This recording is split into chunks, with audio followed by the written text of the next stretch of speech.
we don't know what is in Putin's mind. And first of all, I would like to stress that the last visit of French president to Ukraine was in 1998. So actually better late than never. But it's good that Macron is trying to bring peace. But we Ukrainians are concerned that this peace may be at the Ukrainians' national interest, at the pushing Ukraine to concessions. So let me stress that now Russia is occupying part of Donbass. Eastern Ukraine is peaceful, so I would like to correct it here. So Eastern Ukraine is peaceful, but part of Donbass is occupied by Russia, and the Russian regular troops are already there. So if we read Minsk agreements very carefully, points number 1, 2, 3, all about security and military security and ceasefire. So it's ceasefire, withdrawal of heavy weapons, withdrawal of Russian troops and mercenaries from Donbass.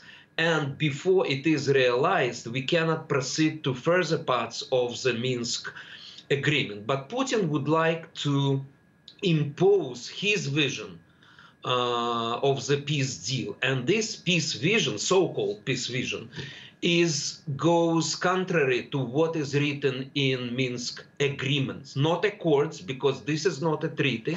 So this is just political agreement. This is political protocol, I would say, to be correctly. One more thing, we were quite afraid that President Macron mentioned in Moscow that plan of the so-called Finlandization of Ukraine is also on the table.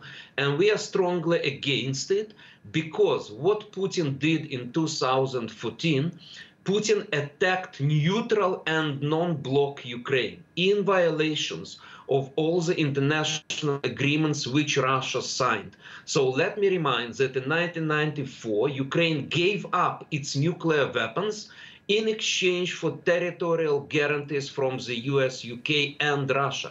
And Russia simply violated it. You know, so when Putin is demanding security, some security guarantees, this is very, very cynical lies, because there are no NATO bases in Ukraine, no NATO soldiers, and no NATO missiles. Otherwise, there are Russian soldiers within Ukraine already, occupying part of its territory. Professor Haran, given what you've just said and the fact that Ukrainians have been on a war footing effectively for some time now, do you believe that regardless of these diplomatic talks, that it is inevitable that Moscow will invade your country?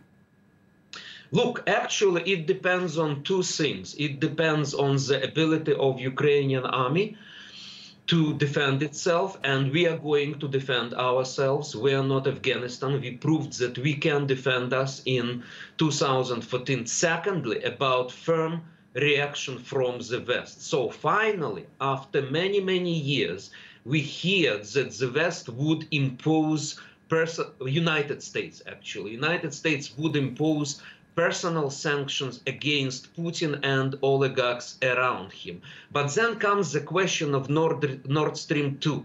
While United States president is saying very openly that if Russia invades Ukraine, there would be no Nord Stream 2, Germany is not so active in using this wording. So I think if Russia faces tough response from the West, I mean sanctions, then it would not be in the interest of Putin to start aggression or even limited aggression, because Putin may not start large-scale operation. He may try to do a limited aggression in order to humiliate Ukraine, but also to humiliate the West, because by doing this, he may undermine the credibility of the West. And finally, we are discussing rational motives, but we do not know what is in dictators' minds. The problem is that Putin denies the very existence of Ukrainians as a separate nation.